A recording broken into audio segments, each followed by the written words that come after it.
Hey everybody, it's Master Gallengeist here, bringing you my review for the Immortal Thor issue 19, 2023. Oh, that's a really great cover there. But, even though it's got Thor on the cover, we don't really have Thor on this one. And legacy numbering of issue 780. We are close to issue 800 of Thor, which is going to be really fucking cool. So, an all-star roster of artists joins Al Ewing to bring you Tales of Asgard. I really enjoyed this, and it does a really good kind of palette cleanser, kind of clip show kind of view of like we're checking in with people in Asgard. We're seeing where certain kind of plot points can be set up before continuing on our story. Important plot points too. So this is mainly very character driven. Not a lot of action happens here, but it works very well, and we get a lot of cool different kind of art styles that actually flow together pretty well. That's always a challenge that happens when you're doing a lot of different artists. These just do well. So, may all men's lot be bettered, all women's sorrow lessened, to whom this tale of woes shall be recounted. From Gudrun's incitement, the elder Edis of Saemund Sigvason. Ooh, I really kind of like that kind of way. Oh, and we get a thing for The Amazing Spider-Man, issue 68 point deaths. Always kind of nutty that they're doing that kind of stuff. Alright. Would you know more? Then know this. The story I tell now is not the story of Thor. For as it began, Thor undertook a journey to the far stars, to seek out one whose advice he had long been without, and whose presence he sorely missed. Thor marks this tale only with his absence, for it is not a tale of a king, but of a kingdom, and thus it is many tales all wound together. And this tale begins with Sif, the love Thor had no longer. And that is just beautiful art there as we see Thor flying off. We see the Rainbow Bridge and the cosmos. And with Magni, the son he had never sired. Is father here, Lady Sif? I hope to speak with him. You have missed him by a hair, Magni, and I am still not used to hearing him called that. Nor I, in truth. I know that my true parent is a Thor who will now never come to be. Yet though my mind knows it, still my tongue makes the error, and each time it catches me off guard. Perhaps 'tis thy heart that errs. 'Tis strange for Thor, too, I know. He swore that Asgard's throne would never have an heir. Nor does it now. That was mother's scheme, Sif, not mine. I want no part of it. In truth, I do not even recognize this Asgard. I recall the Golden Realm as a legend in ruin. Then explore our Golden Realm, Magni. If you do not know us, learn us. Let the legend around you come alive around you, and thus find your place in it. I see one thing is as it is in my world. The Lady Sif has a wise word for every occasion. Let me find Asgard then, and find myself. As we then see Magni pretty much going out and trying to figure out what's going on with Asgard. This is awesome. I love this page layout and the use of circles and everything. And I've loved that that's been a theme that has gone on with certain kind of magical comics that we've had, especially in like Doctor Strange. So this is cool. That was mother's schemes, not I want no part of it. Oh, Magni, which mortal was it who wrote of a serpent's tooth, and the all-power does not care what he wants? It passes through the family line, Odin to Thor, Thor to his son. If Magni should perish after Thor, would the all-power travel back, child to parent? I'm like, Amora, that is, oh God, who knows what would happen? As we see her looking at a crystal ball of that and seeing Thor and Odin. The most terrible crime to gain the most unimaginable power. Is that truly who I am? It's like, you better figure it out as someone's knocking on the door. And we keep shifting. Did you laugh? When you used me as a pawn, when I saw you as a friend and you saw only a tool, did you laugh, Enchantress? No, Scourge, I did not laugh. But I did use you. To gain power, and because if I must choose you or Thor to live, I choose you. Are you angry? Who rages against the scorpion for her sting? I'm glad you want me around, Amora, but your scheme wasted valuable time. Stealing Thor's death will be more difficult. Yet somehow I must. Why must you? You are alive again, Scourge. You could do anything, everything. Amora, what use is everything if I lose the one true thing I had? And Amora had nothing to say, for Scourge's words cut deep. It's like, ooh, shit. And I like how the paneling kind of is like done for this, how it kind of follows a normal kind of pattern and then goes a little bit strange to close up on Scourge there. It's like, so what is his endgame?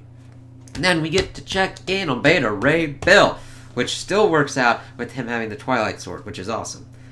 Deep as the edge of the Twilight Sword that Beta Ray Bill now bore into battle. Famed was he across all Asgard, both then and in futures untold, and thus 'twas natural that Magni sought him out first. Ha! A mighty blade indeed! You say this belonged to Surtur, Bill. I took it when I ended him, but that is not a memory I enjoy reliving. And there are things I would ask of you, Magni, was it? So we see him holding it up, it's like, ooh, and then we get in as we see Magni giving it back. Thor's son from the future, from a lost future, a timeline in which Thor purged his humanity. They say I was born with the human spirit he lacked. Yet even in that dark time, the name of Beta Ray Bill was etched in Asgard's hall as the most heroic of the gods who called it home. I hope that brings you cheer, my friend. It should. I apologize that it does not. I am not a god, Magni, nor am I human. I am the last of a race I avenged but failed to protect. And sometimes I wonder if I can have a home, here or anywhere else. It's like, poor Bill, it's like, I get that. I get being stuck in your head and being like, I don't know if I've got a home. And then we get Bill and Sif checking in, and I'm glad that we got a check-in here. And I love that shifting art styles that just still fit. Bill, I could spy thy sadness from a world away. You see much, Sif, too much at times. One moment, as he then smashes the blade down to change his form. You need not change for me, Bill.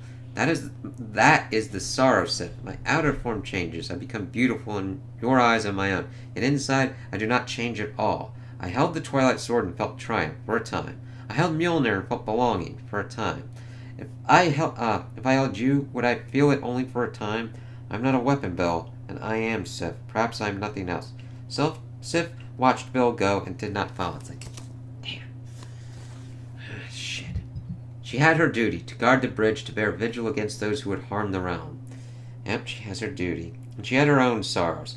Following an impulse, she looks to the stars, and beyond the stars, to the distant galaxies, to the edge of the universe, the borderlands of all creation. Straining her inherited gift of sight to its utmost, Sif beheld the far shore. Somewhere beyond the realm was her brother's spirit. If she could only see him once more, would she be at peace? Was Heimdall happy, lost in a plain of wonders? So we see her trying to look and crying. It's like, damn, Sif, I feel you. And we find out that things are not going well whatsoever for Heimdall and Hermod as well. Or was he simply lost? Run, Hermod! Asgard must be warned. Thor must know. Nurgle rises, I believe. N-R-G-L. I'm going with Nurgle. The city of death is alive. It's like, what the fuck? Ooh, I'm looking forward to seeing what's going on with this. I can't leave Heimdall, but in the endless city, a moment's hesitation was doom, and far off, in the hall where the secret fire was tended. So it's like, okay, that's going on, and Hermod's getting fucking racked on. Uller, the god of doom, was watching too. Aye, trickster. In the flame of the secret fire have I seen it all, and what is seen would not be avoided. It's like, oh shit. But what saith Athena, mistress of the dark wisdom? Do you agree? What card have you drawn for Thor Allfather? Behold, Uller, the card of what must be, as we see death. And it's like, oh shit. And of course Zeus being like, rah! Darkness in the turn of the wheel. Rah! It's like, sorry, that's me. He's not going rain, but it just, as I'm reading this again, it's like, rah! Uller, get out here. We'll continue this later. It's like, okay, as we then see that Scourge decides to palaver with him. Scourge the Executioner, you speak thus to the Lord of the U? Why not? I've already died, remember, and I want that death back. But to steal Thor's weapons and his death, I need an axe of my own, with magic in it. And with Loki banished, you're the master magician of Asgard. Find another. The mortal Strange is adventuring in this realm. Why not seek him out? Which is cool that we're getting seeds of that. And I'm like, yeah, I'm checking out that Strange one, man. As it says, find out what Doctor Strange is doing here and marches Doctor Strange of Asgard, issue 1. That's how you do it. That's good to be like setting up and teasing that kind of stuff in it. It doesn't take up a lot of room or space or anything, and it's just like, cool. Because I've tried mortals and their toys, and now I want the real thing, and you can do it. Name your price, old man. Scourge will pay it. Then on your soul be it, dead warrior. On your soul be it. And as Scourge entered the U-God's hall, we see Magni trying to figure out what's going on. I mean, like, oh shit, the war. That's a pretty big crowd. Magni found himself entering a more salubrious establishment. Ho, methinks I hear the ruckus of a tavern brawl. Who here needs the aid of the god of strength?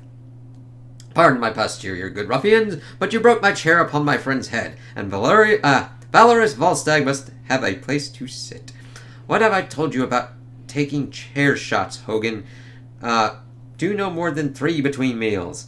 All I did was wish the big one's mother a happy birthday, Hildegard. Fandral, tell him. Actually, Hogan, you said each year may bring you closer to death. Rejoice, for death is the end of care. And could you ask him if she's spoken for? As Fandral's killing a dude, and we see a lady being like, aye. And quickly taking his leave again. Methinks 5 is a crowd. Likewise in Valhalla, there was feasting and fighting to be had. It's like, poor Magni, but he's like, let me go see a little bit more. But the liege of that great hall was in poor spirits. Lord Odin, 'tis passing strange to see such a dark countenance at the eternal feast. Far from strange for me. I was not made for idle pleasures, Brunhilde. I was made to wander, to seek knowledge and make it mine, but instead I spent my life as a king on a throne. Now I am nothing. It's like, interesting to be like, yes, I was supposed to do these things, but I was a king. A ghost among ghosts, all awaiting a Ragnarok already come and gone, while my son faces death and I cannot save him, nor would he thank me for it, and he does not visit me here. It's like, but can he visit? I mean, if he's the All-Father, but this is Odin's Hall. It's very interesting to think about what happens if Odin goes into Valhalla, and Valhalla is a place for eternal warriors and to be used for, like, Ragnarok, but there's no Ragnarok to be had. That presents some very, very weird conundrums that could make, I don't know, eternal feasting and warriors that are there to, like, fight for bloodlust kind of crazy, and if they were ever unleashed on anything, that would not be good. Lord Odin, I thought I heard someone call me. Is someone at the gate? None who may enter. Leave it be, young Eirik. Let it go. The dead have no business with the living. As we see that who we think is Jane is actually Amora trying to trick and to get into Valhalla. Gate of Valhalla, great door that sits on the borderlines of death. I am Jane Foster, she who is last and first Valkyrie. And I bid thee open. Open at once. I should have known that wouldn't work. Fine. I speak as myself then. And I speak to Odin. I know you can hear me, One Eye. I had a chance, engineered at great cost, to say a final goodbye to my son. If I wished to, instead, I chose a road to power. It seemed wise. It seemed like the way to get everything I wanted. But what use is everything? Please, Odin, hear me. I would choose again. But Odin was dead. As we see the gate and her walking away, it's like, yeah, you fucked up. And people call you out on it. And it's kind of cool that we get Magni checking in with Balder here. Life is a precious thing indeed, Magni. I'm glad you have a second chance at it. And you were wise not to seek the throne of Asgard. I know it brings my brother little joy. It brings no one joy, pretty much. He knows what I knew, when I ruled in Asgard and in Hell, that a king should be a servant to the people, and sacrifice for them if needs must. Better to lie in green grass, listen to birdsong, and know peace. It's like, yes. And get the peace for others, but Magni's like, nah. 'Tis pleasant, Uncle Balder, but your board's silly. Roam free then, young Magni. I hope you find peace somewhere in Asgard. I hope so too. And as Magni continued his search for his place among the realms, his great-great-grandfather stood beyond them. It's a nice hall, old trickster, I'll admit that. And it has given me a title, Tiwaz. The Utgard Loki, though my true name remains my own and not to be spoken. Just visiting, I hope. It's like, ooh, okay, so what are you doing, asshole? You've naught to fear from me, nor your allies. I'll not tear the hood from the hooded one, nor yoke the great bull, nor map the endless city. Gaia chose to let you loose on her realm, and I respect that. But test me not in mine, Utgard Loki. Tread not in Adlang, lest ye begin a war with no winners. How goes your campaign, by the by? Thor won the first round, and most cunningly. Thus Gaia allowed him a chance. But Midgard is set on its course, and Thor has less sway there than ever. So she has turned her key again. But worry not, old wanderer. We shall not come to Adlang. Not to Adlang. And with that, it's like, oh, shit. Let's see how that kind of works out. Tiwaz took his leave. Ho! Who is this waiting for me? Did I not say I would see you again, Loki? Tell me, how is Thor? He spoke hard words with the all-power behind them, and that keeps me banished from his sight. Though outside his vision, I find my way to Asgard for more harmless adventures in a more harmless aspect. I wonder if my efforts to be more heroic were too successful. It's like, yeah, and I really love the paneling layout of seeing Loki like this on the outside, then just going boop, boop, boop. The middle road is hardest to keep to, but let me rephrase, for I did not spirit you here for gossip. How goes your spell, Loki? The first act readies to end, and if I must, I will be who ends it. You see no other way? We have been in autumn too long, great-grandfather. There must be a winter. And far away, it's like, oh shit, so what is Loki attempting to do? That'll be cool to see. Amora faced her own winter. I have been cold. I admit that, Alvi. I wronged both you and Eirik, but if there's even a chance, my son, a chance to change, I'll stop you there. You traded my brother, your firstborn, to a wizard for a jewel before he was even born. You made similar deals with a dozen magical powers. When the bill came due, and you helped save him, it seemed like you had changed. You made all the right noises, but the next time Eirik was in trouble, I was the only family that showed up, and I can't help but wonder. When my brother died, when you weren't there for him, did that cancel your debts? I don't know what got you into this mood, but I can't trust it, Mom. I can't trust you. It's way too late for you to change now. Everything, then. And it froze her in place. As we see that he's pretty much played a video game that kind of looks like a Star Wars Rogue Squadron thing. And I do not blame him on that. She is attempting to suss out if she can, change and do all these kind of things. And the thing is, she's just making the words. All of her actions are she will go for power. She can make all this hand-wringing and boo-hooing and everything going on. She can say that she has changed or wants to be connected with the ones that she says she supposedly loves. But when things come to pass and the hard decisions come out, she chooses herself. So where is my place in this realm? I hear you, buddy. I've been there. Gah! What magic is this? Is Asgard also home to talking rabbits? Nah, Thor just offered me a place to stay is all. To be honest, I don't really fit in here. I make my living where the action is, you know? But it ain't like the gods need a merc. I feel similarly. The heroes of Asgard do not require a muscle-bound princeling to crowd them. And yet I find no peace and quiet. I need adventure, lest I join brave Bill in brooding over a dark past and a lost people. Wait, you're a prince? And a muscle guy? I used to hang out with someone like that. You ain't really stupid, are you, buddy? I seek warmth and kindness in a cold world, so some would surely call me that so. But my friends call me Magni. Blackjack O'Hare. Put her there, partner. It's like, okay, I wasn't expecting this, but I'm like, I will take it. Magni, space adventures, doing things that young Thor would do, the next generation. The deal is done. The new blood axe is forged, though the price was terrible indeed. Yet I pay it gladly. What is everything to one who has lost a true thing? And this edge is keen indeed. To keep his death, Thor must hold his weapons, and that will be difficult after I cut his hands off. One way or another, your doom is sealed, warrior. And the dark doom is surely coming, for the key is once more turned, the gate once more unlocked. The Utgard gods come, and this time, as we see that, and that's like Scourge. Oh god, and Sif's like, what? But the thing is, we've also got Doom stuff going on as well, so I'm wondering if there's any kind of double meaning there. They come for Asgard, as we see Tyrannus in the wheel, and Sif's like, holy fucking shit! As Tales of Asgard ends. Then we see the next issue. The return of the Utgard Thor. Tyrannus, elder god of the storm, had returned, and his terrible lightning now struck at the Odinson's very heart. His presence in the skies meant the gate to Utgard was once more open, but this time it would not be closed, not until Thor walked through it. This is the story of the Immortal Thor as he began the last adventure. It's like, oh shit. So I'll have to see what's kind of going on here and where this is going to end. It's like, oh shit, because I get that kind of plotting kind of doom. So I really enjoyed this because I liked checking in with everyone. I liked how it was framed with Magni kind of going through, definitely hooking up with where Bill's at and why he doesn't feel like he belongs. Sif ruminating on Heimdall. Amora being the main kind of driving force as well, ruminating on if it was wise for her to bring Magni back in to take Thor's all power and then potentially have him die and then have the all power come to her potentially. And her wrestling with that and understanding that she kind of wanted her son Eirik and then trying to go to her other son Alvi, and Alvi being like, I know your shit. Fuck you.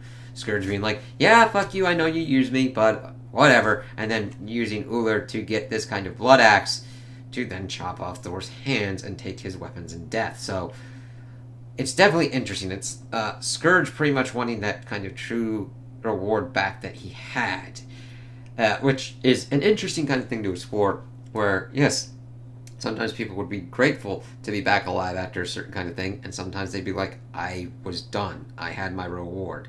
I'm cheated now. So, I really like this. I like the exploring of all these different characters and all these different art styles, and I can't wait to see where we start going next with Thor. So those are my opinions on the issue. Tell me what you guys think in the comments below. If you liked it, if you didn't like it, if you agree with me, if you disagree with me. Also like and subscribe, and I hope you have a good day.